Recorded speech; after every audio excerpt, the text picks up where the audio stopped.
शिवसेना उद्धव ठाकरे पक्षाचे नेते वसंत मोरे सध्या आपल्यासोबत आहेत. आपण त्यांच्यासोबत चर्चा करूयात. आज पुणे महानगरपालिकेच्या समोर घोड्यावरती बसून तुम्ही आंदोलन केलं. काय हे आंदोलन नक्की करावं लागलं तुम्हाला? या देशाचे पंतप्रधान माननीय नरेंद्र मोदी साहेबांनी कालच संपूर्ण देशाला संबोधलं की लोकांनी आता इंधन बचत केली पाहिजे, सोनं खरेदी नाही केलं पाहिजे, बाहेर देशात फिरायला नाही गेलं पाहिजे, काटकसर केली पाहिजे. मग ह्याची सुरुवात खऱ्या अर्थानं महानगरपालिकेपासून चालू झाली पाहिजे. कारण या महानगरपालिकेमध्ये शेकडो अधिकारी आहेत आणि शेकडो अधिकाऱ्यांना शेकडो गाड्या आहेत या शहरामध्ये. आणि आपण जेव्हा सर्वसामान्य नागरिक हा पेट्रोल पंपावरती डिझेल टाकायला जातो, पेट्रोल टाकायला जातो, पैसे देतो, पण इथल्या अधिकाऱ्यांना कोणाला पैसे द्यायला लागत नाही. त्यामुळे त्यांच्या गाड्या सुसाट असतात.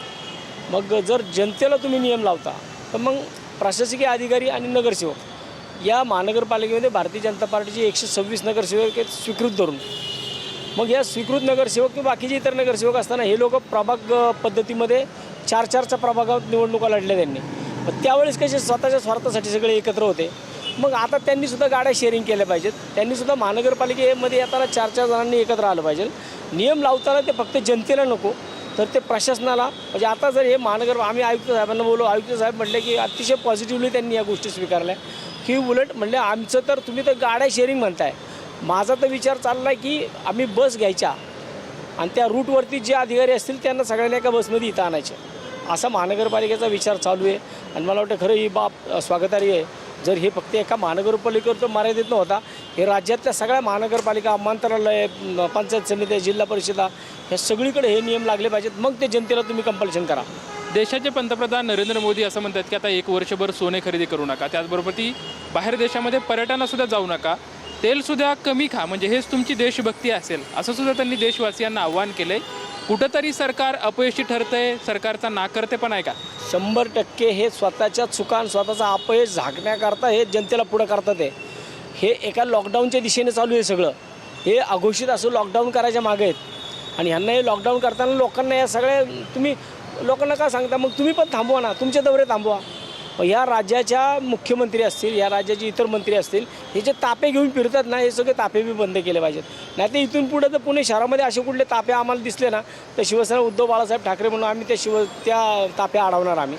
आणि या महानगरपालिकेमध्ये सुद्धा गेटवरून सिंगल गाडीमध्ये 2 दिवसाची आम्ही मुदत दिलेली आहे. 2-3 दिवसामध्ये जर अधिकाऱ्यांच्या गाड्या बंद झाल्या नाहीत तर सिंगल अधिकारी आम्हाला जर सभागृहातनं किंवा महानगरपालिकेतनं बाहेर पडताना दिसला तर आम्ही त्याची गाडी अडवणार. आता पालिकेने आंदोलन केलं, आज पालिकेने काय आश्वासित केलं आहे का? आज असं आंदोलन खरं तर जितेंद्र आव्हाडने यांनी सुद्धा केलेलं होतं घोड्यावर बसून, तुम्ही सुद्धा केलं. आज आंदोलन केल्याच्या नंतर काय पालिकेने तुम्हाला आश्वासित केलं आहे का? 100% मला कमिशनर साहेब हसत बोलले की मोरे साहेब आम्हाला एखादा घोडा द्या. आणि नंतरनं साहेब स्वतः सिटी इंजिनियरसुद्धा समोर होते, त्यांच्यासमोर स्वतः साहेब बोलले की आमचं असंच नियोजन चालू आहे, आता मी तशाच पद्धतीने नियोजन करतो. म्हणून तुम्ही जर स्कूलचे विद्यार्थी जसे एकत्र उचलले जातात, बसमधनं ते एका शाळेमध्ये घेऊन जातात, तर ही पण एक शाळाच आहे ना. मग तुम्ही मेट्रोचा वापर करा, या सार्वजनिक वाहतूक व्यवस्थेचा अधिकाऱ्यांनी वापर करावा ना. म्हणजे कंपल्शन करताना महानगरपालिकेचं वाहनतळ मोकळं झालं पाहिजे. महानगरपालिकेच्या जेवढ्या गाड्या आहेत ना तेवढ्या एका जागी थांबल्या पाहिजेत. अधिकाऱ्यांच्या गाड्या तुम्ही त्यांना देऊच नका, एका बसमध्ये आणा ना सगळे. म्हणजे एक प्रकारे ही शिस्त लागायला पाहिजे. आणि शिस्त पुणे तिथं काय होऊ नये या पद्धतीने जर तुम्ही पुण्यापासून केली तर आमची जनता पण स्वीकारेल ना. नाही तर तुम्ही सगळ्याच गोष्टी जनतेवरती लादणार, सगळ्याच गोष्टी तुम्ही जनतेला सांगणार आणि यांना मोकळे सोडणार. म्हणून पहिल्यांदा जर काय करायचं असेल तर आम्ही आयुक्त साहेबांना म्हणलो एक चांगला मेसेज जाईल, तुम्ही सुरुवात महापालिकेपासून करा.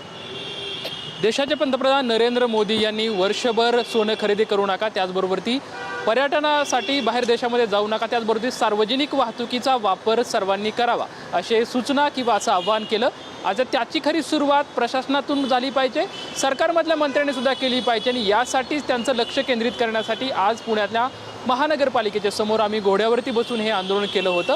आणि याला सुद्धा सकारात्मक प्रतिसाद महानगरपालिकेच्या प्रशासनाकडून देण्यात आलेला आहे. येत्या 2 दिवसावरती याच्यावरती काहीतरी ठोस भूमिका त्यांच्याकडून घेतली जाईल असं आश्वासन खरं तर वसंत मोरे यांना दिलेलं आहे. ते त्यांच्याकडून सुद्धा सांगताना आपल्याला पाहायला मिळतं. कॅमेरामॅन अभिजित पिसेसोबत लक्ष्मण जाधव, ट्यून मराठी, पुणे.